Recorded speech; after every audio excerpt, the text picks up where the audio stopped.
नमस्कार and welcome you world affairs. मैं Prashant Dhawan. Now over the years आप अगर देखो तो इंडिया में कई बड़े थिंकर्स पॉलिटिशियंस ने ये प्रेडिक्शन करी थी कि इवेंचुअली पाकिस्तान कई हिस्सों में टूट जाएगा। सुब्रमण्यम स्वामी जी ने, उसके अलावा वेरियस और जियोपॉलिटिकल एनालिस्ट ने इवेंचुअली कहा था कि Pakistan as a country survive नहीं कर पाएगा बहुत ही लंबे समय तक। अब रिसेंटली हमने देखा है कि पाकिस्तान के फॉर्मर पीएम, और कोई बड़ी बात नहीं है कि आज से 6-7 महीने बाद ये पाकिस्तान के फिर से पीएम बन जाए, इमरान खान, इन्होंने रिसेंटली ये कहा है कि बिल्कुल पाकिस्तान 3 हिस्सों में टूट सकता है अगर कंट्री ने अभी सही निर्णय नहीं लिया। और सही निर्णय इनके हिसाब से क्या है कि इमीडिएटली पाकिस्तान में इलेक्शन हो जाए, और ऑफ कोर्स ये चाहते हैं कि ये वापस पाकिस्तान के पीएम बन जाए। नाउ इन्होंने सिर्फ यहां पर यह बात नहीं करी कि पाकिस्तान 3 हिस्सों में टूट जाएगा। इमरान खान ने यहां पर यह भी ऐड किया है कि पाकिस्तान का जो न्यूक्लियर बॉम्ब है ये भी छीना जा सकता है पाकिस्तान से। मैं चाहता हूं एक बार जो इनकी ये स्टेटमेंट है ये आप सुने। इसका मतलब पाकिस्तान बैंकरप्सी की हो जाता है। सबसे बड़ा इदारा कौन सा है जो हिट होगा? पाकिस्तानी फौज।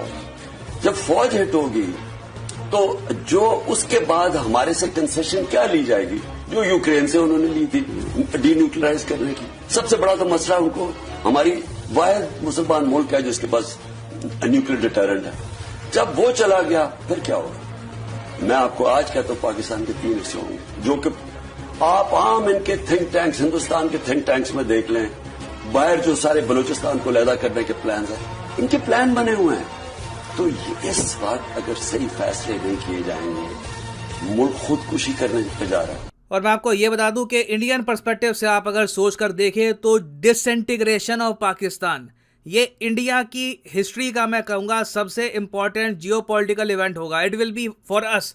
ये 1971 वॉर से भी बड़ा होगा, ये यूएसएसआर के ब्रेकअप से भी बड़ा होगा, क्योंकि इसका बहुत ही मैसिव जियोपॉलिटिकल इम्पैक्ट आएगा इंडिया पर। क्योंकि अगर इन द फ्यूचर 3 नई कंट्रीज में पाकिस्तान टूटता है, वो 3 देश कैसे होंगे, किस तरीके से वो नए देश खुद को अलाइन करेंगे, इसका डायरेक्ट इंपैक्ट आएगा इंडिया पे। और अगर यहाँ पे आप सोच रहे हैं कौन सा पाकिस्तान इमीडिएटली टूट रहा है, इमरान खान ये भी हो सकता है कि डेस्परेशन में ये बातें कर रहे हैं कि पाकिस्तान टूट जाएगा। तो मैं आपको ये बता दूं कि इमरान खान जो यहाँ पर कह रहे हैं ये ऐसा नहीं है कि बिल्कुल इम्पॉसिबल बात है। जो हालत पाकिस्तान की आज के समय हो रही है, जिस तरीके से इनको बजट्स में कट करने पड़ रहे हैं, कोई बड़ी बात नहीं है कि इन द फ्यूचर एक बार को पाकिस्तान डिसइंटीग्रेट हो जाए। मैं यहाँ पर यह नहीं कहूंगा कि पाकिस्तान के न्यूक्लियर वेपन्स छीने जाएंगे, बट डेफिनेटली पाकिस्तान एक स्टेबल फंक्शनिंग कंट्री रहेगा आने वाले कई सालों तक। इसकी पॉसिबिलिटी काफी लो है। तो डिस्कस करते हैं इस टॉपिक को, बहुत इंपॉर्टेंट है इंडियन पर्सपेक्टिव से। मगर आगे बढ़ने से पहले आपसे क्वेश्चन पूछूंगा। क्वेश्चन यहाँ पर यह है कि हाल ही में किस देश ने फ्री ट्रेड एग्रीमेंट साइन किया है इजराइल के साथ? बहुत न्यूज में है ये टॉपिक, बहुत आर्टिकल्स पब्लिश हुए हैं कि किस देश ने फ्री ट्रेड एग्रीमेंट साइन किया है with the country of Israel. Option है आपकी इंडिया, यूएई, चाइना या फिर सऊदी अरेबिया। सब लोग कमेंट सेक्शन में आंसर करो। जो लोग सही आंसर करेंगे मैं कोशिश करूंगा कि उनकी कमेंट को हार्ट दे दूं ताकि बाकी लोग भी समझ पाएं कि सही आंसर क्या है। नाउ इमरान खान ने अपने रिसेंट इंटरव्यू में बहुत सी बातें बोली। इन्होंने पहली बात तो यहाँ पर यह ऐड करी कि पाकिस्तान की जो एक्चुअल प्रॉब्लम है ये इनकी एस्टैब्लिशमेंट है। और मुझे बड़ा, क्या बोलूं, क्या वर्ड यूज करूं यहाँ पे, बड़ा अजीब सा लगता है कि ये लोग खुल के आर्मी आईएसआई नहीं बोलते। डर इतना है क्योंकि खुल के आर्मी आईएसआई आपने अगर बोल दिया तो कानून ऐसे बने हुए हैं कि आपको जेल हो जाएगी। तो इनके यहाँ कोड वर्ड चलता है एस्टैब्लिशमेंट। जब भी ये लोग कहते हैं एस्टैब्लिशमेंट मतलब कि आर्मी, तो इमरान खान ने यह कहा कि पाकिस्तान में जो एक्चुअल प्रॉब्लम है ये इनकी आर्मी आईएसआई है। आर्मी आईएसआई अगर सही निर्णय नहीं लेगी, बेसिकली इमरान खान ये चाहते हैं कि आर्मी आईएसआई मिलकर जो करंट गवर्नमेंट अभी चल रही है पाकिस्तान में, जहां पर पीएम है शहबाज शरीफ, इनको रिमूव कर दे और फोर्सफुली इलेक्शन करवा दे पाकिस्तान में, जिसका ऑफ कोर्स पॉलिटिकल बेनिफिट मिलेगा इमरान खान को। और पाकिस्तान की एस्टैब्लिशमेंट को यह सब क्यों करना चाहिए? तो इमरान खान का यहां पर तर्क यह है कि देखो, इंडिया में खुशियां मनाई जा रही थी जब इमरान खान को हटाया गया था एज पाकिस्तान प्राइम मिनिस्टर। ये उन्होंने खुद कहा है कि शहबाज शरीफ को इंडियंस देखते हैं एज एन इंडियन। इंडियंस को लगता ही नहीं है कि ये पाकिस्तान का पीएम है। इंडियंस चाहते हैं इनके हिसाब से, इमरान खान के हिसाब से, कि इमरान खान पावर में ना रहें, क्योंकि इनकी पॉलिसी इंडिया के अगेंस्ट, इजराइल के अगेंस्ट, यूएस के अगेंस्ट, लिटरली इन्होंने 3 कंट्रीज का नाम लिया यहाँ पर, इंडिया, इजराइल, यूएस, इन तीनों के अगेंस्ट बहुत ज्यादा सख्त थी, बहुत ज्यादा हार्ड थी। तो तीनों देश चाहते हैं कि इमरान खान पावर से बाहर रहे। मगर ये यहाँ पर कहते हैं कि अगर मैं पावर से बाहर रहा और जो सिचुएशन चल रही है, सिचुएशन अरे चली, तो पाकिस्तान बिल्कुल डिफॉल्ट की तरफ बढ़ रहा है।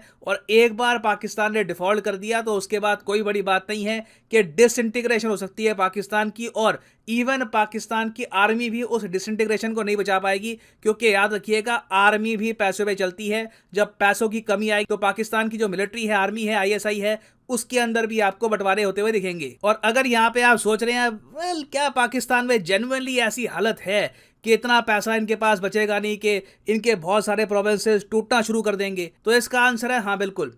रिसेंटली हमने देखा है कई सालों के बाद पाकिस्तान ने मजबूरी में आकर पाकिस्तान ऑक्यूपाइड कश्मीर का जो बजट है ये कट करने का फैसला किया है। यहाँ पर आप देख पाओगे पाकिस्तान ने टोटल जो पीओके डेवलपमेंटल बजट है ये 2.5 बिलियन रुपीस कम कर दिया है, और जो इनका नॉर्मल बजट है ये 7 बिलियन रुपीस कम कर दिया है। और ऐसा नहीं है कि पाकिस्तान मजबूरी में आकर अब पीओके में कम पैसा लगा रहा है, पीओके का बजट वैसे इनका बहुत ज्यादा कम था। आप अगर देखो जो इंडियन साइड है कश्मीर की, वहां पे हालत फिर भी काफी हद तक ठीक है, पाकिस्तान साइड में हालत बहुत ज्यादा खराब है लोगों की। बट ओवरऑल पाकिस्तान की सरकार के पास फंड्स की इतनी कमी है कि इनको पाकिस्तान ऑक्यूपाइड कश्मीर के बजट के साथ साथ पाकिस्तान का जो एजुकेशन बजट है, जो एजुकेशन में ये लोग थोड़ा बहुत खर्चते थे, ये इनको और कट करना पड़ रहा है। और रीजन इसका सिंपली ये है कि आसपास के देश यूजुअली जो पाकिस्तान को बचाने के लिए आते थे, जैसे कि सऊदी अरेबिया, यूएई, इवन मैं कहूँगा चाइना, ये सब कंट्रीज अब इमीडिएट बेसिस पर पाकिस्तान को लोन नहीं दे रहे।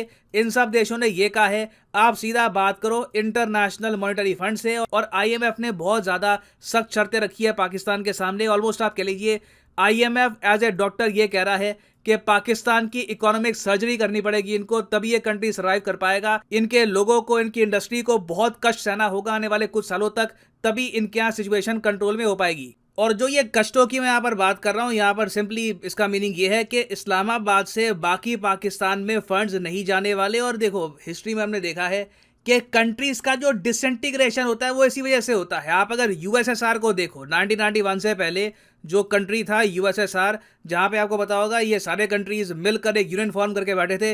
Russia, Ukraine, Armenia, Estonia, Latvia, Lithuania, बहुत सारी और देश है, किर्गिस्तान, तजिकिस्तान वगैरह। इनका जो डिसइंटीग्रेशन हुआ था, इसका एक बहुत ही बड़ा फैक्टर बताया जाता है कि अंदर से यूएसएसआर इकोनॉमिकली काफी कमजोर हो चुका था कंपेयर टू वेस्टर्न कंट्रीज। और 2012 में कैम्ब्रिज यूनिवर्सिटी ने इस पर एक प्रॉपर स्टडी पब्लिश करी कि किस तरीके से वेस्टर्न कंट्रीज ने आईएमएफ, वर्ल्ड बैंक और वेरियस जो फाइनेंशियल इंस्टीट्यूशंस हैं इनका इस्तेमाल करके यूएसएसआर को कंप्लीटली बैंकरप्ट कर दिया था। तो पाकिस्तान जैसी कंट्री में, जहां पर वैसे ही नेशनहुड का कॉन्सेप्ट इतना कुछ है नहीं, ये लोग ऐसे थियोक्रेटिक स्टेट अपने आप को जरा प्रमोट करते हैं, तो ऐसी कंट्री में जब इस्लामाबाद से फंड्स नहीं आएंगे, बलूचिस्तान में ऑलरेडी इंडिपेंडेंस की स्ट्रगल चल रही है, केपीके में भी बहुत सारे ग्रुप्स हैं वो अलग होना चाहते हैं, तो ये दोनों जो दो बड़े हिस्से हैं ये आराम से पाकिस्तान से अलग हो सकते हैं। और इनके पास रीजन भी होगा कि हम अलग हो भी क्यों ना, जब इस्लामाबाद हमको फंड्स ही प्रोवाइड नहीं कर रहा। और अभी आप देखेंगे पाकिस्तान में जो एक्चुअल बजट कट हैं ये आपको देखने को मिलेंगे 10 जून को। याद रखिएगा ये डेट 10 जून बहुत ही इंपॉर्टेंट है, क्योंकि ये वो डेट है जब पाकिस्तान अपना बजट अनाउंस करने वाला है।